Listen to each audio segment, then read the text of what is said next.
A Step into the Past Volume 19 Chapter 1. Book 19 Chapter 1, Endless Future Troubles. Despite being held prisoner under the iron hands of the indomitable guardians, this tender, lovely girl still maintained a look of fearlessness. A look of disdain on her face, she icily said to Xiang Xiaolong, "So Master Xiang wears a set of impenetrable armor beneath his clothes. No wonder you are so bold and fearless." For some reason, Xiang Xiaolong felt that something was out of place, but he couldn't quite figure out what the problem was. Jing Shan and Wu Guang had each seized her by an arm and bent them behind her back. Reasonably speaking, it should be very difficult for her to make any movements at this time. Teng Yi clearly felt the same strange feeling that he had. This man of steel was different from the likes of Jing Jun and the guardians, whose eyes were feasting on the sight of her chest, pushed straight due to her arms being pressed against her back. He icily shouted, "Kneel!" Jing Shan and Wu Guang pressed down hard. How could the soft-boned beauty resist? Even her beautiful, flexible legs had lost their ability to threaten anyone now. The sound of people coming in from outside could be heard, as Ji Yanran and the rest came in as well. Right at this moment, a thought flashed across Xiang Xiaolong's mind. He realized what the problem was. She shouldn't have been so easily seized. Based on her skill as demonstrated at Liu Bui's performance, it would not be an easy feat for his men to seize her and take her alive. And if she had just taken a step towards the window instead, how could the guardians have so easily caught her? She must have been feigning. The reason was because she saw that he was still alive, and heard him command his men not to kill her. That was why she purposefully allowed his men to capture her, so as to make yet another attempt at assassination. At this moment, everyone was naturally looking towards the main entrance. Xiang Xiaolong also feigned distraction. At that moment, the soft-boned beauty took in a deep breath, then spat out. A bolt of light shot out of her mouth, streaking towards Xiang Xiaolong's face. Teng Yi and the others were caught by surprise, utterly shocked. Xiang Xiaolong suddenly dodged, slipping past the hidden weapon. The soft-boned beauty's body made a few strange contortions and somehow managed to slip away from Wu Guang and Jing Shan's grasps. Then, as slippery as a loach, she somehow threw the two away, into the midst of the company. Her movements were astonishingly fast and slick, causing all the watchers to praise her skills. Just as everyone was shouting in anger and shock, the soft-boned beauty grabbed herself by the knees and curled up into a ball. Like a large rubber ball, she rolled next to a window in the blink of an eye. Before anyone had a chance to stop her, she shot out, flying away through the window. The guardians had just suffered a tremendous loss of face. They furiously chased after her. Xiang Xiaolong and the rest exchanged amazed glances. None of them had expected that the soft-boned beauty would be so formidable. At this moment, Lords Chongping and Chan Gwen, along with Huan Yi, came rushing in, having just heard the news. The entire manor became very lively, both inside and out. When Xiang Xiaolong awoke, he felt refreshed and energetic. All of the previous night's worries had been washed clean away. As he got out of bed, he accidentally woke up the ever-lazy abed Ji Yanran. She sleepily threw herself into his embrace, cooing absent-mindedly, "It's still dark outside, isn't it? Let's sleep for a while longer." Xiang Xiaolong pulled her close. After affectionately cuddling for a time, he said, "Going forwards, I'm going to wake up before the rooster crows in order to practice the 100 battles saber play as well as bare-handed martial arts. Just by observing that soft-boned assassin, we can tell that the world contains countless numbers of skilled people. If we aren't careful, we'll suffer calamity." When Ji Yanran recalled how that soft-boned beauty had spat a hair-thin needle out from her mouth last night, she felt a sense of lingering fear. How astounding! She could hold a needle like that in her mouth but speak easily and normally, without raising any suspicions. Xiang Xiaolong slapped her white buttocks hard. Laughing, he said, "Dear wife, sleep for a bit longer." Making a lovable face, Ji Yanran got up as well. She grumbled, after that spank of yours, my desire to sleep has flown away.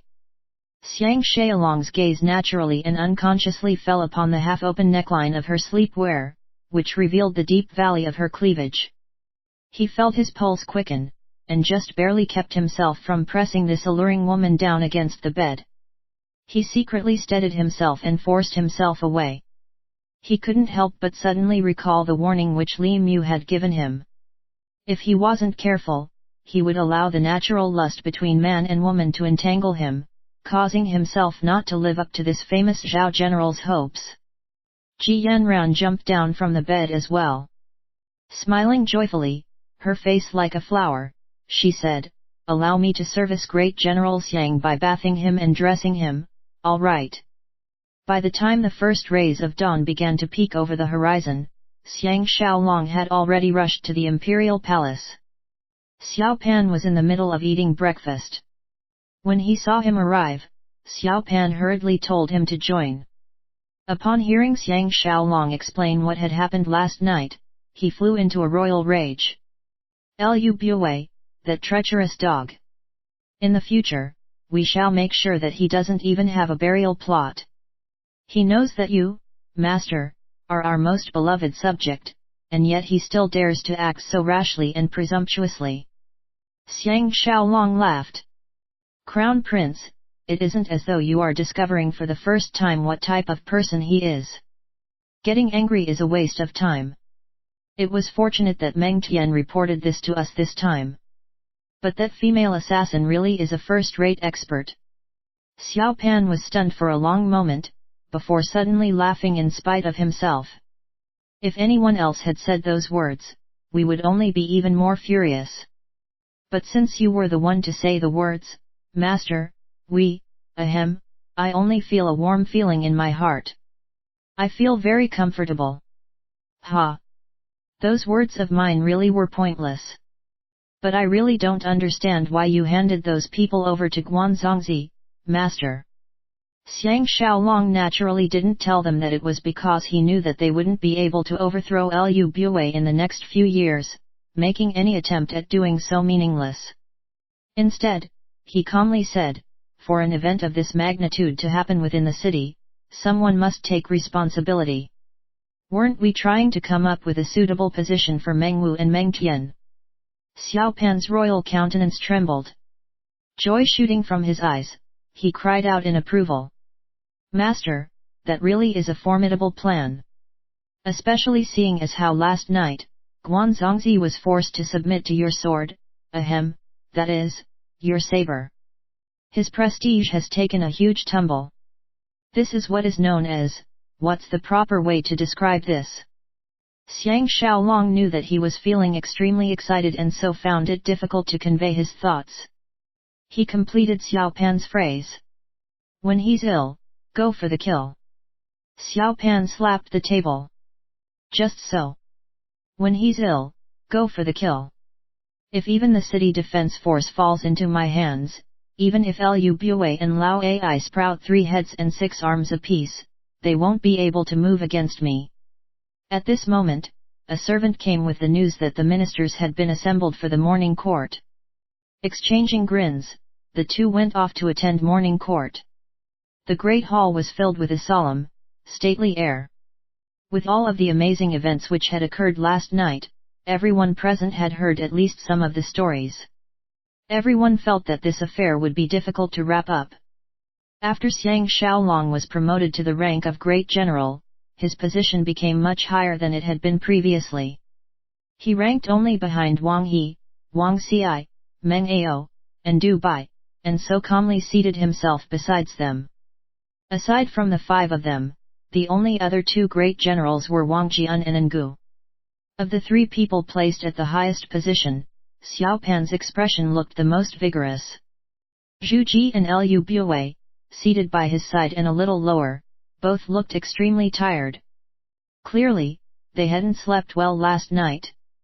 After everyone paid their obeisance, Xiao Pan launched the first attack as he began to question Xiang Xiaolong about the previous night's events. Xiang Xiaolong slowly, systematically described everything which had happened last night, then said towards Guan Zongzi, "Official Guan, please present us with the results of your interrogation." Guan Zongzi, seated below Huan Yi, took a few steps forward and bowed down. All of those thugs died from drugs they had hidden on their bodies. Afterwards, we discovered poison pills hidden in their mouths. They bit into the pills, causing the poison to enter their stomachs. By the time we discovered it, it was too late. These words immediately caused a commotion. Xiang Xiaolong naturally didn't believe a word of it. This clearly was Lu Bui's plan, to kill these people in order to silence them. But there was no need for him to speak. Lao Ai, standing opposite to him, solemnly said, "Crown Prince, please guide us with your wisdom. For such a large group of men to be able to sneak into the city and attempt to assassinate a senior minister, with a careful, meticulous plot that was clearly premeditated and planned out long ago, is a serious event that cannot be easily dismissed. Not only must we seek out and pursue the mastermind behind their actions, we also must find out what weakness in our city defenses was exposed. How else can we explain the fact that so many people snuck into our city without us knowing?" Everyone nodded in agreement. Xiang Xiaolong and Xiao Pan simultaneously groaned in silence. Judging from Lao Ai's attitude, and how directly he was trying to assign blame on someone, they could tell that he and Zhu Ji had made an agreement to try and seize the position of the Imperial Infantry commander for their own. Lu Bui, Guang Zongzi, and Meng Ao also saw what Lao Ai was attempting to do. Instantly, their faces changed. But Lord Chongping hadn't quite thought things through yet. He berated Guan Zongzi, "Official Guan, are you saying that you don't know anything about those people's origins?" Guan Zongzi calmly said, "I have asked for instructions from the Premier Mentor. Since the situation was strange and unusual, the Premier Mentor ordered me to fully investigate this matter before making my report to the Crown Prince." Du Bai let out a cold harumph. "Official Guan, after being busy for an entire night, you have nothing to report at all? Actually, just from their weapons and their clothes, you should have enough information as to pinpoint their status and origins, and to point out the person behind their actions." Lu Bui laughed loudly. "Great General Du's words are wise. These assassins' weapons were all forged at the weapon foundry in Tunliu near modern Shangzi, owned by Pu Yuan. The only reason why I didn't allow this to be reported was because I feared that others were framing him, which is why I ordered Zongzi to make additional inquiries. But if Great General Du feels that this evidence is already sufficient and conclusive, please request the Crown Prince to issue the order and have Pu Yuan immediately executed." Du Bai's expression changed dramatically. He roared out, "That's outrageous!" He turned towards Xiao Pan and was about to speak, but Xiao Pan calmly said, "Great General Du, calm yourself. Naturally, we know that someone is trying to frame Mr. Pu." Only then did Du Bai slowly regain his former calm. He glared at Lu Bui fiercely, but no longer spoke. Naturally, Xiao Pan didn't feel any particular goodwill towards Du Bai or Pu Yuan. But at this point in time, he still needed to wait for the Black Dragon to appear and for his own footing to be solidified before he could make his move against Du Bai and Pu Yuan. Otherwise, if he tried to take on too much, Lu Bui would seize the opportunity to increase his own power and maybe even try to revolt in the ensuing chaos. In that case, the losses would be greater than the potential gains. The military clique which Du Bai and Pu Yuan were representing were primarily based upon popular discontent and the instability of the three eastern prefectures. If they also colluded with the country of Zhao, they would be very difficult to deal with. Lu Bui seized the chance to speak. For such a group of people to enter the city to cause trouble, there clearly must be someone protecting them for them to pass the city walls. Thus, the question we should be asking is not who to assign blame to, but rather, who the mastermind is. This is similar to Lord Jailing's attempt to rebel during the Imperial hunting party. Someone must have been protecting him and covering for him the entire time. "Great General Xiang, you were given orders to investigate this affair. Do you have a report for us?" This technique of defending while attacking really was formidable. The focus of attention was suddenly thrust upon Great General Xiang. Xiang Xiaolong was secretly furious that he hadn't been able to seize that soft-boned beauty from last night. If he had, he would be able to produce her and see how Lu Bue would handle the situation. Just as he planned to speak, Xiao Pan calmly said, "Great General Xiang, under our orders, was investigating the matter." But halfway through, he was waylaid and pursued, causing him to miss his mark. "We are in the process of examining this matter and should have results soon." In saying so, Xiao Pan was resting that entire affair on his own person. Lu Bue could only awkwardly smile and had nothing else to say. The atmosphere suddenly became extremely awkward. If anyone else were to continue pursuing this matter and attempt to assign blame, they would be directly opposing Lu Bue. Although Xiang Xiaolong and Lu Bue were clearly on opposite, irreconcilable sides, he did not want to push the situation too far here. Zhu Ji, who had been silent up to now, said in a soft voice, "Since the premier mentor feels that there is no need to assign blame over this matter, I will certainly respect his advice. But increasing the city's defenses is an important, pressing matter. I fear that official Guan will not be able to handle this weighty responsibility by himself. The position of assistant infantry commander really should no longer be left empty. Inner custodian, you should be more familiar with city defense than any others, due to your rank. Do you have any suggestions as to who should fill this position?" Xiao Pan, Xiang Xiaolong, Lord Chongping, and even Lu Bue all silently cried out in alarm. For Zhu Ji to openly ask Lao Ai his opinion on who to appoint, wasn't this clearly inviting him to appoint one of his own men and whittle away Guan Zongzi's authority? Since Zhu Ji spoke so openly, not even Xiao Pan or Lu Bue could openly countermand her. Lao Ai really did do as everyone expected. He leisurely said, "This humble official has a guest named Han Ji. Before he came here, he participated in the defense of the capital of Yan. He is a rare talent. When it comes to selecting an assistant infantry commander, he really would be the best choice." Zhu Ji said, "Your suggestion is very much in line with my own thoughts. If none of the ministers present have any objections, then let it be so." Lu Bue said in a deep voice, "Right now, the Imperial Cavalry have 3 assistant commanders. We should also add yet another assistant infantry commander as well, so that he, along with Han Ji, may better assist Guan Zongzi in performing his duties. This old minister already has a person in mind, Su Shang of Shanghai. With his assistance, nothing else will go wrong." Xiang Xiaolong, Xiao Pan, Li Si, and Lord Changping's faces all dropped. None of them had imagined that things would progress to such a stage. It was a good thing that the palace guard commander was, by tradition, a member of the royal family. Else, Lu Bue and Lao Ai would probably try to divide that post up as well. Wang Wen, Caize, and Meng Ao immediately voiced their approval. Since Lao Ai had already recommended Han Ji, it was now difficult for him to opposite Lu Bue's suggestion. Xiang Xiaolong and the others could no longer recommend Meng Wu or Meng Tian.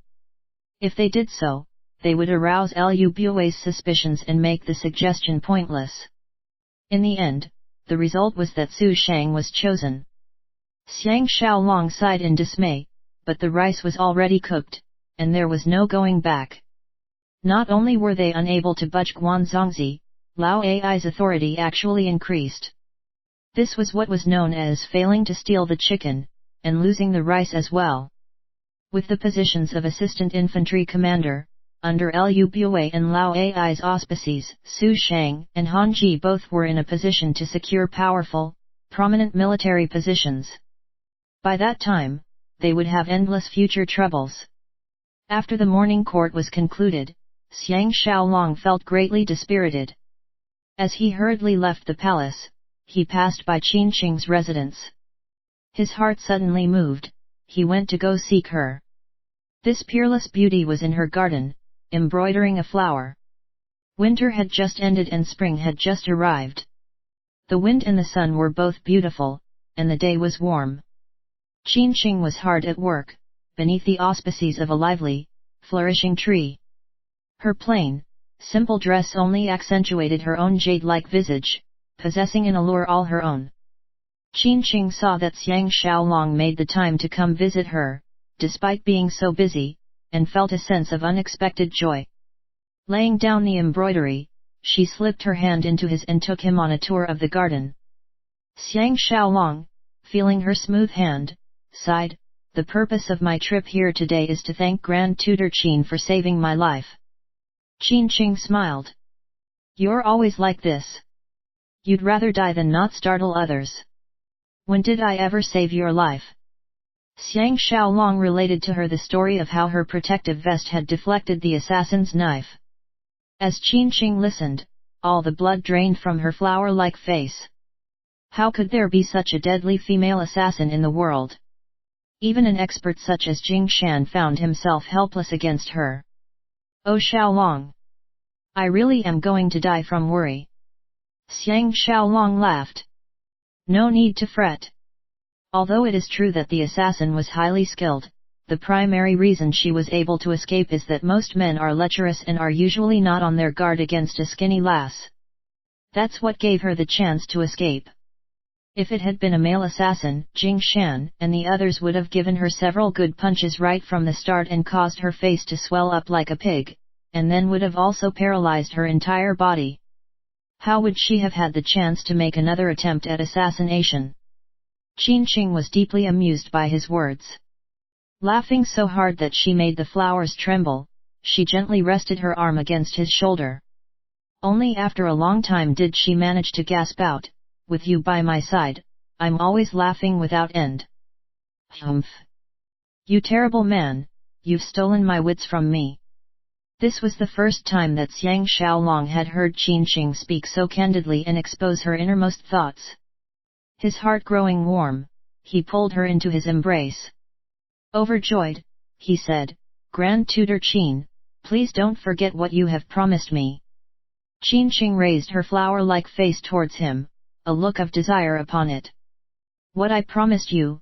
Oh, I'm not talking to you about that anymore.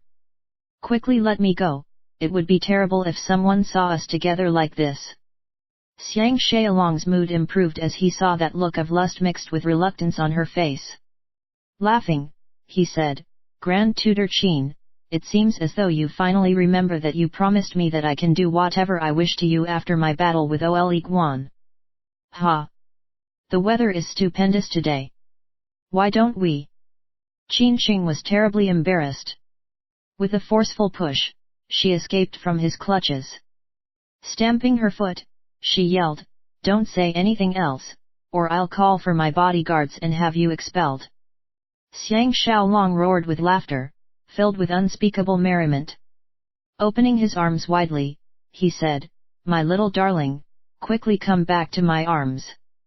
Qingqing's ears were a fiery red. Feeling both happy and embarrassed, there naturally was nothing she could do to him.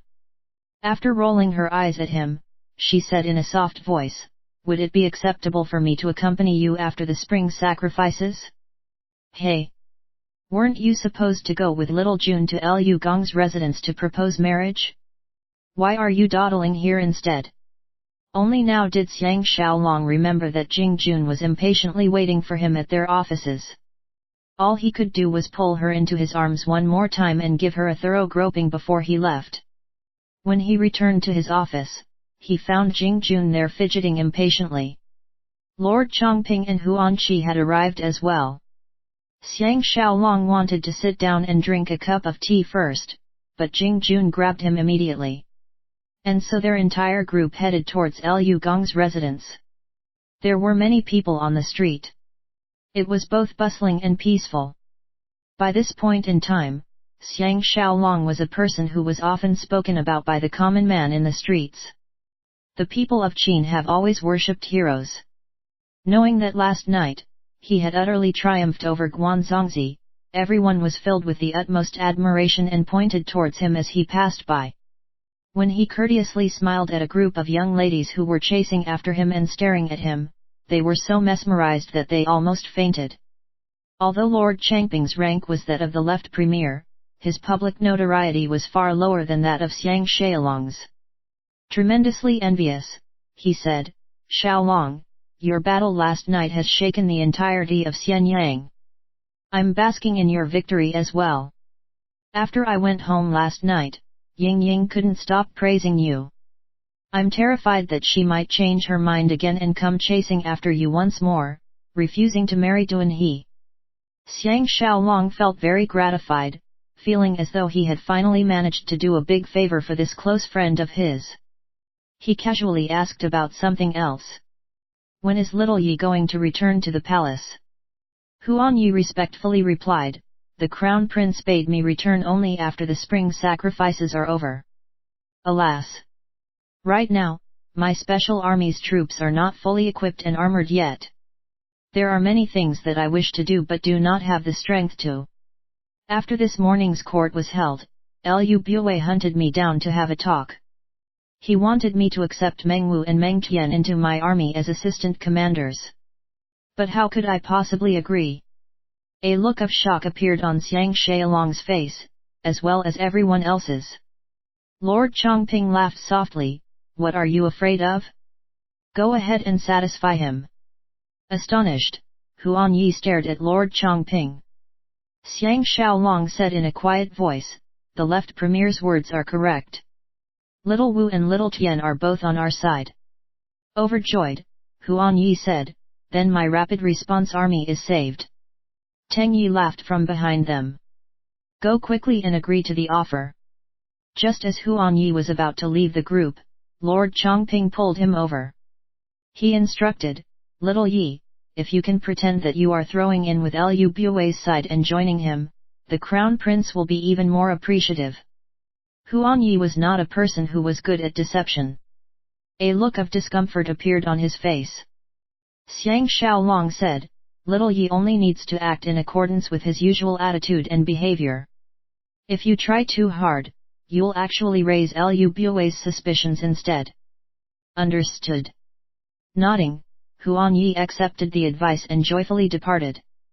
As they crossed the last street, Lu Gong's residence appeared in plain sight.